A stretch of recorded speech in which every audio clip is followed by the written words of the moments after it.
Hoy vamos a ver los versículos del 8 al 12 y vamos a estar viendo algo que se llama aprendiendo a sobrevivir. Aprendiendo a sobrevivir.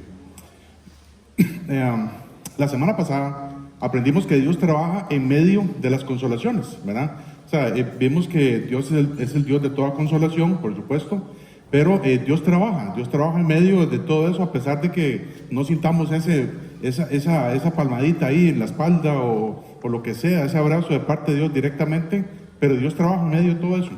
Dios nos consuela para que nosotros también vamos a consolar a otros. Esto es muy importante. También Dios permite que haya aflicciones, ¿verdad? Estas situaciones de congoja que vimos la semana pasada, Dios permite que haya eso en nuestra vida para que podamos ser consolados por Él. Y como Pablo decía, Dios consuela a los humildes. Dios consuela a los humildes. Y en ese proceso nosotros vamos a ir pareciéndonos más a nuestro Señor Jesucristo. También Dios nos consuela para que podamos nosotros también llevar el mensaje de salvación a otras personas. Cualquier cristiano, hermanos, cualquier cristiano que haya pasado por una situación de congoja, por una situación de aflicción, ya sea enfermedad, salud, económica, lo que sea, y ha salido adelante, eso sirve para poder llevar el mensaje de salvación a otras personas y decir, yo tengo un Dios que sirve, yo tengo un Dios que sirve. Y después, Dios consuela a todos, a unos hoy, otros mañana, pero el asunto es que todos, si somos cristianos, todos vamos a pasar por un momento difícil en nuestra vida. Y si usted es cristiano y no ha pasado por un momento difícil en nuestra vida, espere, porque un día de estos Dios va a traer algo a nuestra vida y es mejor que estemos preparados, es mejor que estemos, que hayamos aprendido a sobrevivir. Segunda de Corintios nos habla de cómo nosotros podemos cómo nosotros podemos ser ministros de la reconciliación, que es reconciliar a los pecadores con Dios. Y Dios usó mucho a Pablo, ¿verdad? Dios usó mucho a Pablo para llenar el evangelio a todo el mundo.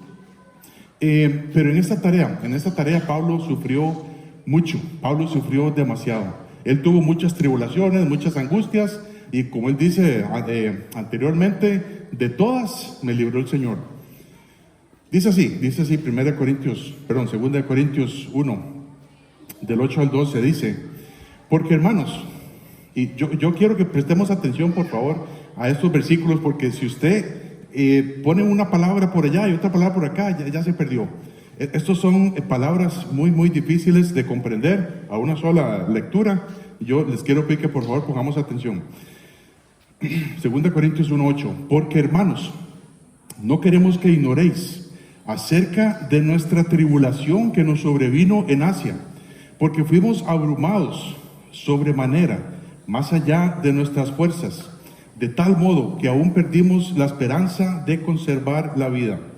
Pero tuvimos en nosotros mismos sentencia de muerte, para que no confiásemos en nosotros mismos, sino en Dios, que resucita a los muertos, el cual nos libró y nos libra, y en quien esperamos que aún nos librará de tan gran muerte, cooperando también vosotros a favor nuestro con la oración, para que por muchas personas sean dadas gracias a favor nuestro por el don concedido a nosotros por medio de muchos.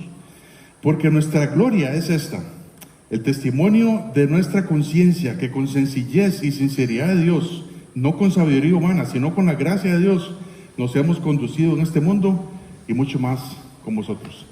Padre Santo, yo te quiero pedir que, Señor, gracias por estos testimonios que hemos escuchado, gracias porque tu palabra, Señor, siempre nos consuela y tú eres fiel, Señor, tú eres fiel, bondadoso, a pesar de que nosotros somos pecadores y muchas veces no queremos entender, Señor, pero ayúdanos, Padre, a comprender estos versículos que vienen, Señor, y que podamos salir de aquí edificados, Señor, que podamos salir de aquí aprendiendo a sobrevivir en este mundo, Señor, que está lleno de pecado, pero si tú quieres que estemos aquí un tiempo más, es por una razón, y no es por nuestra razón, es por tu razón. Así que ayúdanos a asimilar esto.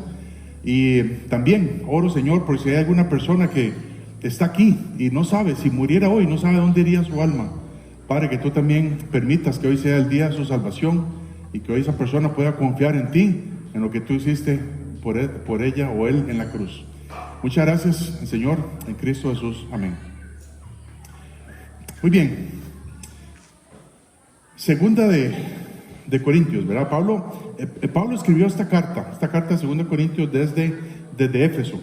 Y fue una de las épocas más difíciles que él tuvo en su vida. En varias ocasiones, Pablo menciona este evento, ¿verdad?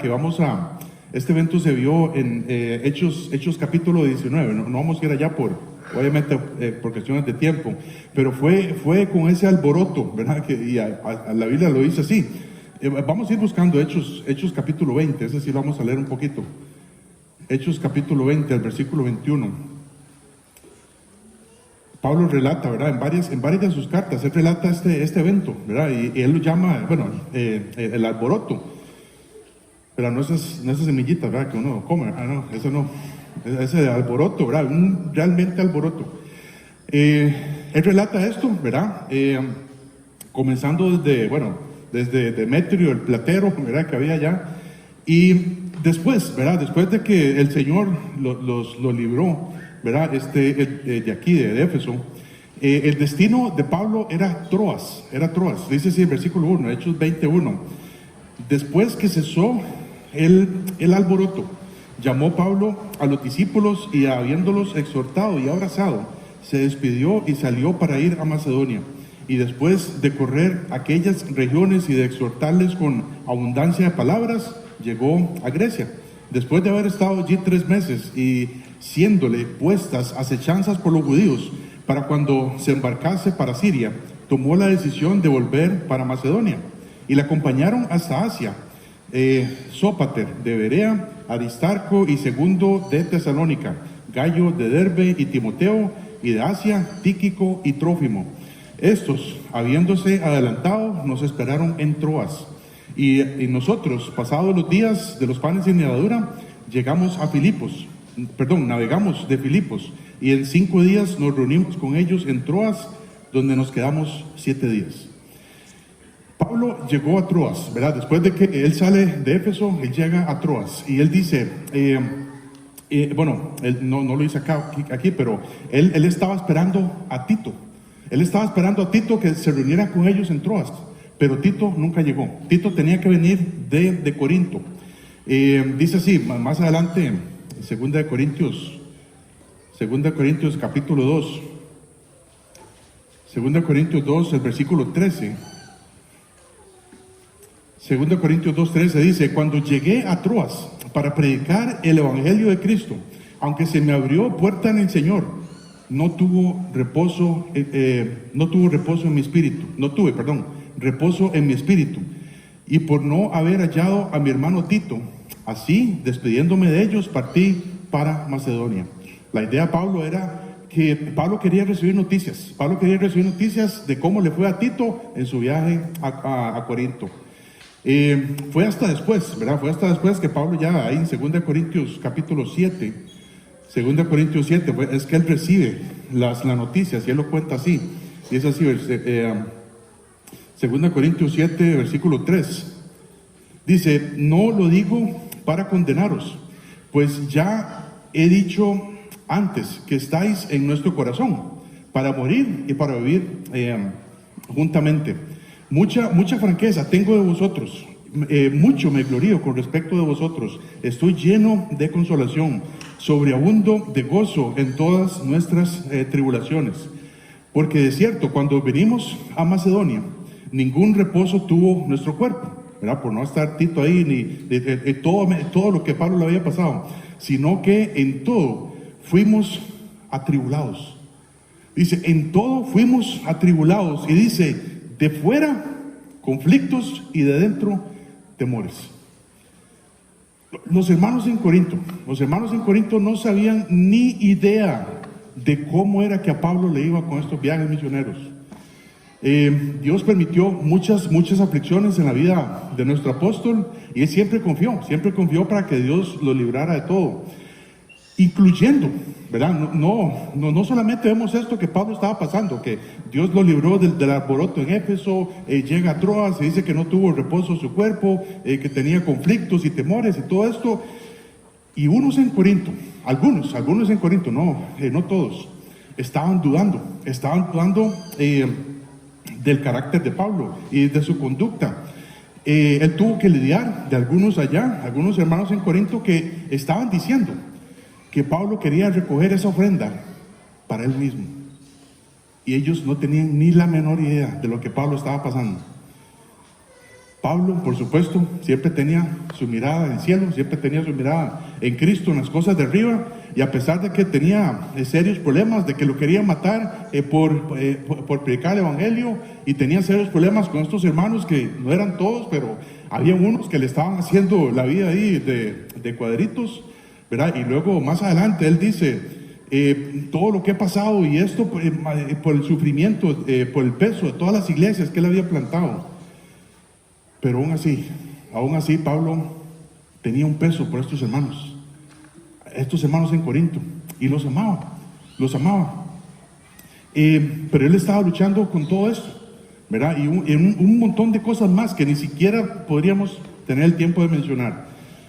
Fatigas, cansancio, críticas, pleitos serios, azotes, cárceles. Y aquí en estos versículos, del 8 al 12, él escribe esto para contarles a los hermanos en Corinto cómo llegó a sobrevivir en situaciones difíciles. Se trata de tres conceptos que podemos aplicar en nuestro crecimiento espiritual cuando llegan estos momentos que tienden a desanimarnos, tienden a deprimirnos, cuando creemos que todo está mal. Debemos de aprender a sobrevivir. Porque, hermanos, si usted está aquí, si usted es parte de esta iglesia y usted dice, bueno, yo llevo tantos años de estar acá, yo leo la Biblia, yo llevo las clases de discipulado, yo oro, ¿verdad? Yo voy a evangelizar ahí con los hermanos. Esto no es ningún amuleto de la suerte, ¿verdad? Usted está haciendo todo esto, pero no es ningún amuleto de la suerte y que usted traiga protección a su vida y que nada le va a pasar y que va a tener prosperidad, salud, abundancia, dinero. No. Nada de eso. Si nosotros estamos bien con el Señor, no significa que es un amuleto de la suerte y que nada malo nos va a pasar. Alguien decía, pero es que Dios no puede permitir eso en nuestra vida. ¿Por qué no? Él es Dios. Él puede hacer lo que le da la gana. Y Pablo lo vio. Y esta carta, hermanos, si usted tiene tiempo de leer esta carta ahí en su casa, si usted la lee detenidamente, va a durar, no sé, dependiendo de cómo lea usted, unos 30 o 45 minutos. Vale toda la pena leerlo, porque es una carta completamente diferente a la primera carta que registra la Biblia. Pero entonces, tenemos que aprender a sobrevivir. Dice el versículo 8, 2 Corintios 1:8. Aprendiendo, vamos a ver los versículos del 8 al 10 en este caso. Y vamos a ver, aprendiendo a sobrevivir con la sentencia de muerte, dice el versículo 8. Porque, hermanos, no queremos que ignoréis acerca de nuestra tribulación que nos sobrevino en Asia, pues fuimos abrumados sobremanera, más allá de nuestras fuerzas, de tal modo que aún perdimos la esperanza de conservar la vida. Se cree, ¿verdad? Como les estaba diciendo, se cree que este es el evento que él tuvo ahí en Éfeso, que se registra en Hechos capítulo 19, ¿verdad? Los que hacían las estatuitas de Diana, ¿verdad? Creyeron que ya se le estaba cayendo el negocio, ¿verdad? Y pasó todo lo que pasó. Entonces Pablo y otros discípulos, como decimos, la vieron feo. Y ellos llegaron a decir, hasta aquí llegamos. O sea, un alboroto más, una palabra más de alguien, y hasta aquí llegamos. Y por eso Pablo quiere decir abrumados. Esta palabra quiere decir agotados, de ya no hay nada más que hacer. Y la manera que salieron adelante es pensando en la sentencia de muerte que ellos ya tenían. Dice el versículo 9, dice, pero tuvimos en nosotros mismos sentencia de muerte para que no confiásemos en nosotros mismos, sino en Dios, que resucita a los muertos. Pero bueno, ahora siempre es interesante, ¿verdad? Como hasta los devocionales que uno comparte o no, uno escucha, ¿verdad? Ahí está Dios, ¿verdad? Ahora compartimos ahí en la oración, ¿verdad? El Salmo 46, ¿verdad? Y bueno, me llama la atención esto porque dice versículo 10, Salmo 46, 10, estad quietos y esperad. Bueno, algo así decía, no tengo las palabras ahorita. Estad quietos y conoced que yo soy Dios. Estad quietos y conoced que yo soy Dios. Pero ¿saben? Nos cuesta estar quietos. Porque pensamos, sí, claro que sí, Dios es el Dios de todo el universo, pero, yo soy hijo de Dios. Pero yo no voy a estar quieto en esa situación, yo tengo que hacer algo. Y aquí Pablo relata esta situación cuando él dice, ya no hay nada que hacer. Ya no hay nada que hacer, ya hasta aquí llegamos. Y ahora sí, él tiene que estar quieto y ver la mano de Dios. Cuando un cristiano comprende este concepto de que ya tenemos una sentencia de muerte sobre nosotros, cambia completamente nuestra perspectiva. Cambia lo que hacemos, va a cambiar lo que hacemos. Dios, bueno, no sé, no puedo decir ya esto, de que Dios no lo permita, ¿verdad? Pero si usted esta semana, ¿verdad? Ojalá que ninguno aquí sea un ejemplo de eso, ¿verdad? Si esta semana nos lleguen a decir, vea, aquí están sus exámenes, ¿verdad? Sus exámenes médicos, ¿verdad? No los de la uni, ni los de la escuela, ¿verdad? Que seguramente están en rojo, hay algunos, ¿verdad? Aquí están sus exámenes médicos, ya lo hemos hecho 3, 4 veces, y lastimosamente le quedan 3, a lo mucho 6 meses de vida. ¿Qué harías? ¿Qué harías si te dijeran eso? Bueno, no quiero decir ningún nombre, ¿verdad? Pero dice, Carlos, le quedan 6 meses de vida. ¿Qué harías? ¿Qué haría yo? Yo le aseguro que mi vida entera va a cambiar. Y lo que haga ahora en adelante va a ser, pero que valga la pena cada minuto que viva. Hermanos, esto lo aprendió Pablo. Dice, él escribió, ¿verdad? En Romanos 6:6, ¿verdad? Y un pasaje que ocupamos e enseñamos, ¿verdad? Cada vez de que bautizamos a alguien. Pero dice Romanos 6:6, sabiendo esto, que nuestro viejo hombre fue crucificado juntamente con él, para que el cuerpo del pecado sea destruido, a fin de que ya no sirvamos más al pecado. Pablo sabía que fue bautizado, ¿verdad? Y que el viejo hombre, ¿verdad? Nuestra carne ya fue crucificada ahí en la cruz. Ya es un tiempo pasado. Y Pablo sabía que de aquí en adelante nadie podía hacerle daño, porque de todas maneras ya estaba muerto. No se puede hacer daño a un muerto, ¿verdad que no? No se puede, ¿verdad? Por más, y si usted llega, ¿verdad? Si usted llega al funeral, ¿verdad? De esa persona, y usted la ve, ¿verdad? Ahí, seguro en la caja, no sé si no es que la cremaron antes, ¿verdad?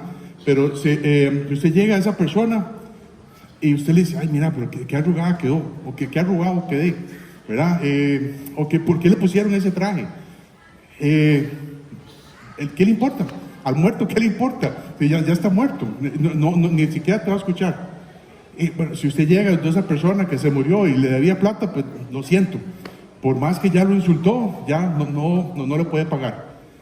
A no ser que tenga algún seguro, ¿verdad? Que antes había sacado, pero ustedes saben que hoy en día hay una moda en los funerales. Yo no sé si aquí se ha dado, pero que la persona que llega ahí a la funeraria y dice, yo quiero que ustedes me maquillen, pero que me maquillen como si estuviera vivo. Y eso es una moda todavía. Bueno, no sé a partir de cuándo, pero la gente que se va a morir preocupada por cómo se va a ver en el funeral. ¿Qué importa? ¿Qué me importa? Nadie nos va a hacer daño, porque ya estamos muertos. Pero hermanos, este es un principio que tenemos que aprender. Ya estamos muertos. Ya nuestro viejo hombre ya fue crucificado ahí en la cruz. Y ahora lo que yo puedo vivir para Dios y no para mí. Y cuando empezamos a servir a Dios, ya sea en el evangelismo, en el discipulado, ayudando a otros hermanos,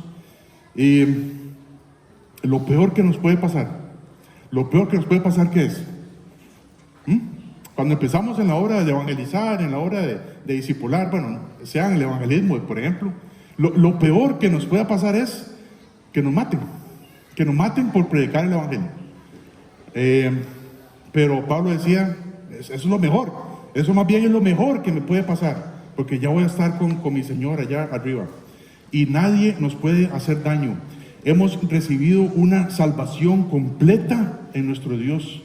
Y dice versículo 10, dice, el cual nos libró y nos libra, y esperamos que aún nos librará de tan gran muerte. En primer lugar, nos libró. El contexto, ¿verdad? El contexto de acá son las tribulaciones, ¿verdad? Las tribulaciones que Pablo tiene, las angustias que él tuvo, y dice que en todas ellas Dios le libró. Dios los libró, ¿verdad? Dios los libró a ellos y a los discípulos que andaban con Pablo. Dios los libró en ese momento de que los mataran. En ese momento, ¿verdad? En ese momento. Ya luego uno ve que Pablo fue decapitado, y en ese momento ya Dios nos libró. Pero también, ¿verdad? También es un cuadro de lo que ha pasado con nosotros, ¿verdad? El Señor nos perdonó todos nuestros pecados, pasados, presentes y futuros, y nos libró de ir al infierno a pagar nuestro propio pecado allá abajo. Él tomó nuestro lugar. También dice el versículo que Él nos libra. Dice Pablo, Él también nos libra. Pablo confiaba en que Dios lo iba a librar de una muerte presente. Si Dios tenía un plan con ellos,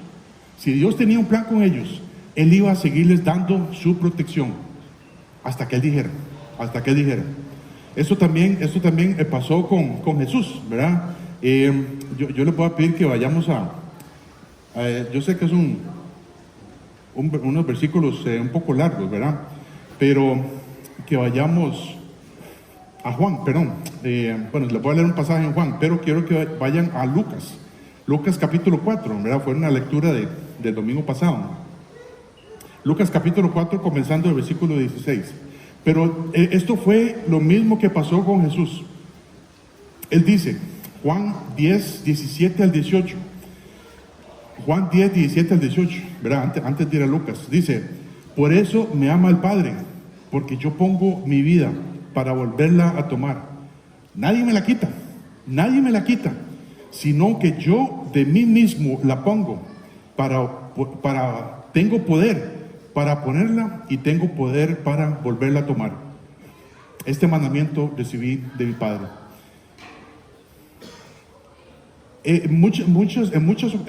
A lo largo de cuando uno ya es cristiano y escucha muchos comentarios, ¿verdad? Bueno, ¿qué fue lo que pasó con Jesús, ¿verdad? Allá hace más de 2000 años. ¿Fueron los judíos que lo mataron? ¿Fueron los romanos que lo mataron? ¿O fuimos nosotros? Nosotros fuimos que matamos a Jesús. Pero la realidad es que nadie mató a Jesús. Nadie mató a Jesús, sino que Él dio su vida. Él dio su vida por nosotros. Por supuesto, Él permitió que lo crucificaran y todo eso, pero Él dio su vida. Nadie lo mató. Y aquí es donde quiero que vayamos, a Lucas capítulo 4. Es un buenísimo ejemplo, ¿verdad? De lo que pasó con Jesús, o lo que pasaba con Jesús cuando estaba aquí en esta tierra. Dice Lucas 4, versículo 16. Vino a Nazaret, donde se había criado, y en el día de reposo entró en la sinagoga conforme a su costumbre y se sentó a leer. Y se le dio el libro del profeta Isaías, ¿verdad? Por cierto, es Isaías 61, del 1 al 2. Dice Isaías, y habiendo abierto el libro, halló el lugar donde estaba escrito: el Espíritu del Señor está sobre mí, por cuanto me ha ungido para dar buenas nuevas a los pobres, me ha enviado a sanar a los quebrantados de corazón, a pregonar libertad a los cautivos y vista a los ciegos, a poner en libertad a los oprimidos, a predicar el año agradable del Señor. Yo no sé, tal vez usted se imagina que Jesús agarró el rollo y vamos a ver, aquí voy a leer. Por supuesto ya sabía dónde leer, ¿verdad? Pero él dice, versículo 20, y enrollando el libro, ¿verdad? Enrollando el libro, lo dio al ministro y se sentó a los ojos, y los ojos de toda la sinagoga, en la sinagoga, estaban fijos en él, y comenzó a decirles: hoy se ha cumplido esta escritura delante de vosotros. Y todos, yo quiero que presten atención a esta palabra, todos. En primer lugar, vemos que los ojos de todos en la sinagoga estaban sobre él. Dice, y ahora el versículo 22, y todos daban buen testimonio de él y estaban maravillados de las palabras de gracia que salían de su boca. Y decían, pero ¿no es este el hijo de José? ¿No es este el hijo de José? Y les dijo, sin duda me diréis este refrán: médico, cúrate a ti mismo. De tantas cosas que hemos oído que se han hecho en Capernaum, haz también aquí en tu tierra. Y añadió, de cierto os digo que ningún profeta es acepto en su propia tierra. Y en verdad os digo que muchas viudas había en Israel en los días de Elías, las viudas, ¿verdad? Pero cuando el cielo fue cerrado por 3 años y 6 meses, y hubo una gran hambre en toda la tierra, pero ninguna de ellas, las viudas, fue enviado Elías, sino a una mujer viuda en Sarepta de Sidón. Y muchos leprosos había en Israel en tiempo del profeta Eliseo, pero ninguno de ellos fue limpiado, sino Naamán el sirio. Al oír estas cosas, ¿qué dice la palabra? Todos los que estaban ahí sentados, dice, todos en la sinagoga se llenaron de ira. Pero antes dice que estaban maravillados por todas las cosas que decía Jesús. Y levantándose, por supuesto todos, le echaron fuera de la ciudad y le llevaron hasta la cumbre del monte del cual estaba edificada la ciudad de ellos, para despeñarle, ¿verdad? Para empujarlo y que se muriera. Mas él pasó en medio de ellos y se fue.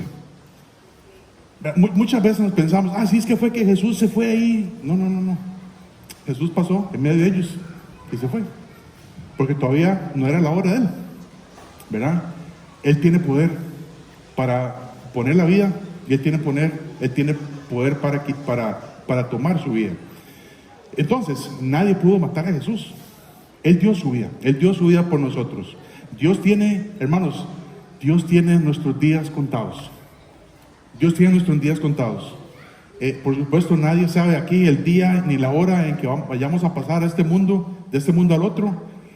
Y si estamos cumpliendo con la misión que Dios nos da, si estamos cumpliendo con el llevar el mensaje de salvación a otras personas, donde Dios nos tenga ahí, si estamos cumpliendo con ayudar a otros hermanos aquí para crecer, Dios tiene nuestros días contados.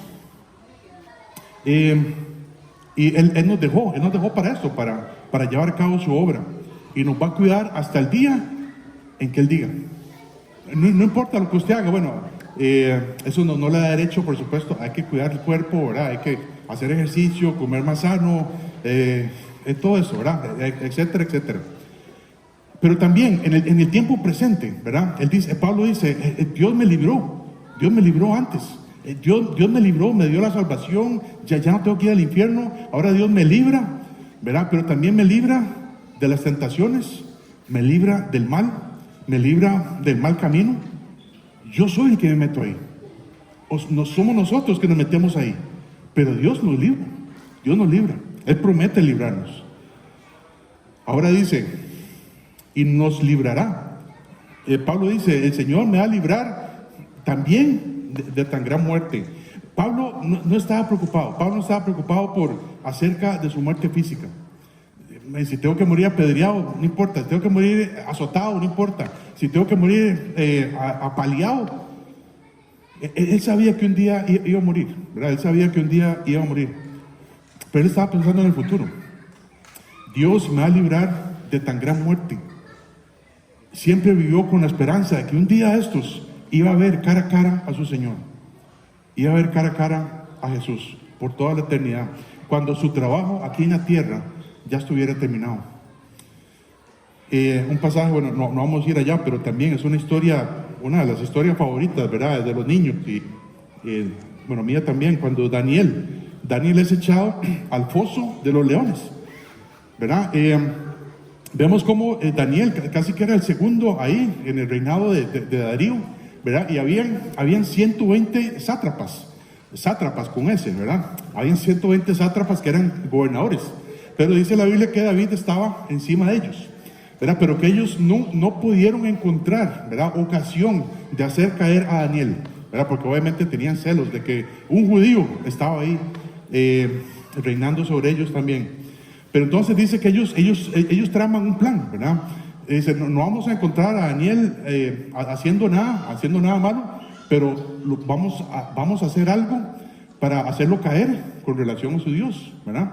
Y entonces dice, estos sátrapas le dicen al rey Darío, usted es el rey del universo y toda la cosa, permita, rey, que por 30 días haga una ley, que por 30 días nadie, ninguna persona en todo su reino adore a ningún Dios sino a usted, ¿verdad? Eso es lo que dice ahí en Daniel capítulo 6. Y entonces dice este rey, está bien, me beneficia esta ley, tome, aquí está el sello. Y entonces Daniel dice, por supuesto, Daniel sabe, ¿verdad?, quién es Dios, es el Dios verdadero. Pedro decía, es necesario obedecer a Dios antes que a los hombres, ¿verdad? Por supuesto. Y Daniel, como siempre, dice que orando y abriendo sus puertas, ¿verdad? Abriendo sus puertas, oraba 3 veces al día. Oraba 3 veces al día. Y por supuesto usted puede imaginarse esa oración de Daniel. Se arrodillaba, por supuesto, ponía las manos así, no sé, como usted quiera, y oraba 3 veces al día. ¿Cuántas veces oramos nosotros? Claro, cuando yo también oro 3 veces al día. Cuando yo desayuno, cuando yo almuerzo, cuando yo ceno, ¿verdad? Bueno, gracias Señor por estos alimentos, amén. Ya, yo soy como Daniel. No. Esto no es una oración así. Esto es una oración ahí, Daniel derramando ahí el corazón delante de Dios 3 veces al día. Por supuesto, es una exhortación para todos nosotros. Pero, por supuesto, estos sátrapas agarran a Daniel, ¿verdad? Lo llevan ahí delante del rey Darío. Darío pasó la noche, dice, tratando cómo librar a Daniel. Pero no pudo. Y dice, rey, usted sabe, si usted invalida esa ley, no se puede. Y Daniel, lo siento, va a ser al foso de los leones. Bueno, ni siquiera nos imaginamos un foso de leones, ¿verdad? Yo la única imagen que tengo un león es ahí, el de Simón Bolívar, ¿verdad? Yo no sé, ya se murió, ¿verdad? No sé, ahora yo creo que lo disecaron o algo así, pero es algo terrible, Y no había solamente un león, es el foso de los leones, estaban hambrientos. Y dice así, dice el versículo 19, Daniel 6, 19, dice, el rey pues, ¿verdad? Después de la noche, ahí cuando se supone que no quedó pero ni un huesito de Daniel, el rey pues se levantó muy de mañana y fue apresuradamente al foso de los leones, y acercándose al foso llamó a voces a Daniel con voz triste, ¿verdad? Daniel, ¿verdad? Y le dijo, Daniel, siervo del Dios viviente, el Dios tuyo, a quien tú continuamente sirves, ¿te ha podido librar de los leones? Por supuesto sabemos la historia, que un ángel bajó, ¿verdad?, y le cerró la boca a los leones, y Daniel agarró a los leones de almohadones. Mi Dios puede librarme de todo esto y de lo que sea, dice Daniel, decía Pablo. Esto es lo que es aprendiendo, hermanos, aprendiendo a vivir con una sentencia de muerte. Que sabemos que cualquier daño que me puede pasar, no importa, porque yo ya estoy muerto. Y lo peor que me puede pasar es que alguien me mate, y ese sería lo mejor. Si los cristianos comprendiéramos esto, yo les aseguro que nuestra vida sería completamente diferente.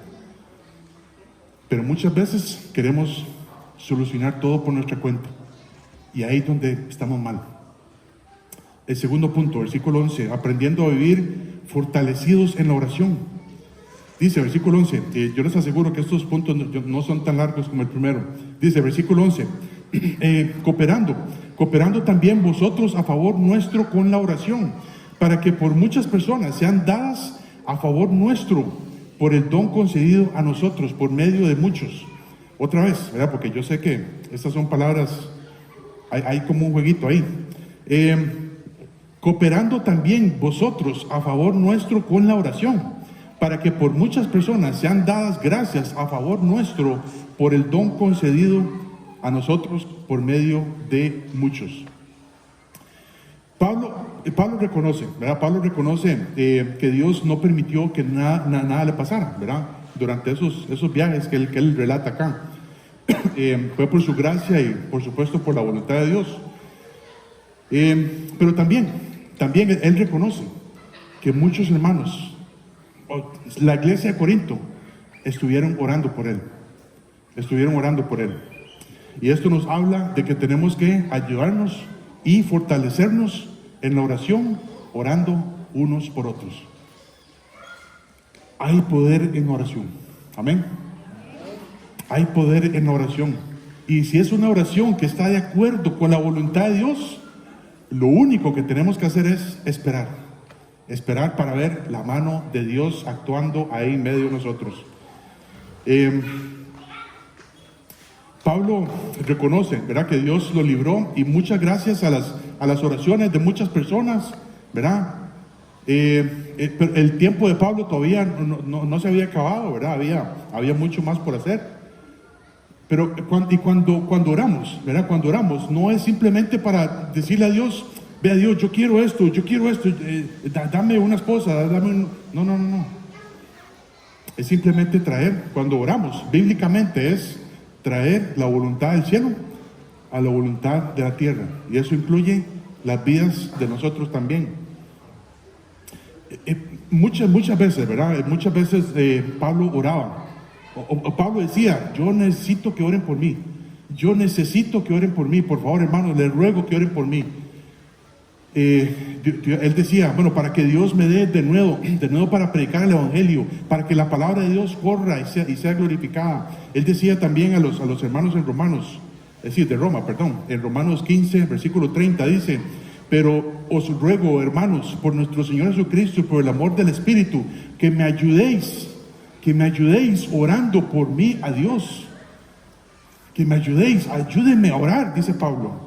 ¿Para qué? Para que sea librado de los rebeldes que están en Judea, y que la ofrenda de mi servicio a los santos en Jerusalén sea acepta. ¿Para qué? También para que con gozo llegue a vosotros por la voluntad de Dios, y que sea recreado juntamente con vosotros. Ayúdenme a orar, dice Pablo. Yo creo que muchas veces en nuestra vida no le damos la importancia a la oración. ¿Cuándo fue la última vez que oraste como Daniel? 3 veces. 3 veces al día. Sí, claro, pero fue para aquello que Dios no permita esa situación de enfermedad en mi vida. Claro, cuando llegan situaciones así, es cuando oramos más. Pero cuando todo va bien, si acaso vengo el domingo a orar a las 8 de la mañana o a las 8 de la madrugada. Muchas veces no le damos la importancia a orar. Pero Pablo dice, cooperando también vosotros a favor nuestro con la oración. Cooperando es ayudándose mutuamente. Y es una oración en equipo. Todos juntos, para que se haga la voluntad de Dios. Como decíamos, bueno, ayer en la mañana, ¿verdad? Antes de empezar lo que iban a hacer acá con los niños, yo les dije ahí a los maestros, necesitamos ser un equipo. Ustedes necesitan ser un equipo, ustedes necesitan verse como un equipo, ¿verdad? Pensando obviamente en este versículo. Cuando oramos en equipo, ¿Dios qué? Dios escucha. Cuando oramos que sea la voluntad de Dios y en equipo, Dios escucha, yo les aseguro. Ustedes saben, bueno, pensando en el partido que viene en la noche, ¿verdad? De Panamá, ¿verdad? Panamá son muy pocas veces que ha llegado a una final de la Copa Oro. Pero muchas veces, ¿verdad? Muchas veces en los equipos de fútbol, ¿verdad que es el Junior? Así es, ¿va? Así es Panamá, ¿va? Que juegan. Ok. Muchas veces en los equipos de fútbol, los mejores equipos no son los que tienen a los mejores jugadores. Más bien, a veces son los peores, porque cada uno quiere hacer su trabajo y no tomar en cuenta a los demás. Esto no es un trabajo, eso no es un trabajo en equipo. Pero cuando oramos en equipo, ¿verdad? Siendo como iglesia, bueno, por cierto, estoy resaltando que Panamá fue un equipo y por eso llegó a la final. Pero cuando somos un equipo como una iglesia y oramos todos juntos, va a haber una diferencia. Hermanos, Satanás quiere ganar ventaja. Satanás quiere ganar ventaja y que no seamos un equipo. Él quiere que sí, claro, usted puede estar ahí, usted puede estar allá, usted puede estar aquí. Pero si no somos un equipo, no vamos a ser efectivos. No vamos a llegar a la final. Aprendiendo a sobrevivir también, el versículo 12, teniendo un buen testimonio. Dice el versículo 12, porque nuestra gloria es esta, el testimonio de nuestra conciencia, que con sencillez y sinceridad de Dios, no con sabiduría humana, sino con la gracia de Dios, nos hemos conducido en el mundo, y mucho más con vosotros. Hermanos, aquí nos enseña esto, que tenemos que tener una importancia, la importancia de tener un buen testimonio. No para ser mejores que otros cristianos. La importancia es para tener una conciencia limpia. Un último versículo, dice Hechos, nos faltan unos 5 minutos, así que yo les pido que no nos desconcentremos, porque es muy importante. Hechos 24:16 dice, y por esto procuro tener siempre una conciencia sin ofensa ante Dios y ante los hombres. Primero, tiene que haber una conciencia limpia, una conciencia delante de Dios y delante de los hombres, una conciencia limpia para poder ser un equipo de oración. La conciencia nos ayuda. Esto lo vemos en Romanos capítulo 1, capítulo 2, que la conciencia nos ayuda a entender cuando estamos haciendo algo bueno y cuando estamos haciendo algo malo. Pablo no tiene ningún remordimiento o algo que arreglar con estos hermanos. ¿Por qué? Porque él tenía una buena conciencia delante de ellos. Para tener una buena conciencia, para tener un buen testimonio, es necesario morir a sí mismo. Es como lo que hablamos al principio, tener una sentencia de muerte. Y alguien, a un moribundo que le quedan 6 meses de vida, alguien dice, vea, es que usted me hizo esto. Lo siento, no sabía que esto le había ofendido. Y nunca más lo va a volver a hacer, porque solamente tiene un tiempo de vida, ¿verdad? Y quiere vivirlo de acuerdo a la voluntad de Dios. Pero muchas veces, ¿verdad? Sea yo el que ofenda o sea la persona, ¿verdad? Que llega y que me ofende, ¿verdad? Viceversa. Pero en esto de las ofensas, si nosotros llegamos a decir, bueno, vea, Álvaro, vea, Carlos, es que usted me hizo esto y esto. Ah, sí, perdóneme. Pero es que usted no sabe lo que usted me hizo también, porque yo le puedo sacar esto. No. Cuando llegamos a ese punto, ya es aquí un círculo, ¿verdad? Usted me hizo esto, ok, yo te hice esto. Usted me hizo el otro, yo te hice el otro. Usted sabe que ese tipo de ofensas y que disculpas, ese tipo de juego no funciona. Desde Adán y Eva, ese tipo de juego no funciona.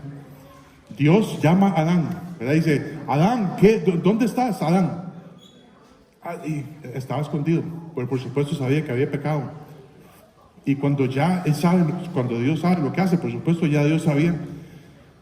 ¿Qué es lo que hace Adán? Le echa la culpa a la mujer. No, es que la mujer que usted me dio, Dios, la mujer que usted me dio. Y a la mujer le echa la culpa a la serpiente. Y desde hace más de 4,000 años hasta la fecha, ese juego no funciona. Y nunca va a funcionar. Nunca va a funcionar. Para que funcione, tiene que ser alguien que le llegue a decir a un muerto, perdóneme, con una sentencia de muerte. Claro que sí, yo lo perdono y lo abrazo y lloro, y claro que sí. ¿Por qué? Porque me quedan 3 meses de vida. Yo no quiero huir con ese remordimiento, yo quiero trabajar para el Señor. Pablo, por supuesto, pecaba, ¿verdad? Como cualquiera de nosotros. Yo creo que no tanto, ¿verdad? No tanto como nosotros, pero Pablo lo que Pablo está diciendo es que él no tenía pecado, ¿verdad? Por supuesto. Simplemente está tratando de tener una buena conciencia para conducirse como Dios le había mandado. Vamos a dejar este asunto de la conciencia porque nos vamos a remontar con este versículo para el próximo domingo, ¿verdad? Pero hemos aprendido 3 conceptos para aplicar para nuestro crecimiento espiritual. Para cuando esos momentos, ¿verdad?, en que tendemos a desanimarnos y a echarnos para atrás, cuando creemos que todo va mal, tenemos que aprender a sobrevivir. Tenemos que aprender a sobrevivir con una sentencia de muerte, sabiendo que en cualquier momento podemos pasar de este mundo al otro. Y yo lo que quiero ahora es vivir para hacer una diferencia en la vida de las personas, para que tenga eco en la eternidad, ¿verdad? Luego tenemos que aprender a sobrevivir fortalecidos en la oración, que seamos un equipo orando a favor de cada uno de nosotros, y también que aprendamos a sobrevivir teniendo un buen testimonio para con los de afuera y también para con los de adentro. Vamos.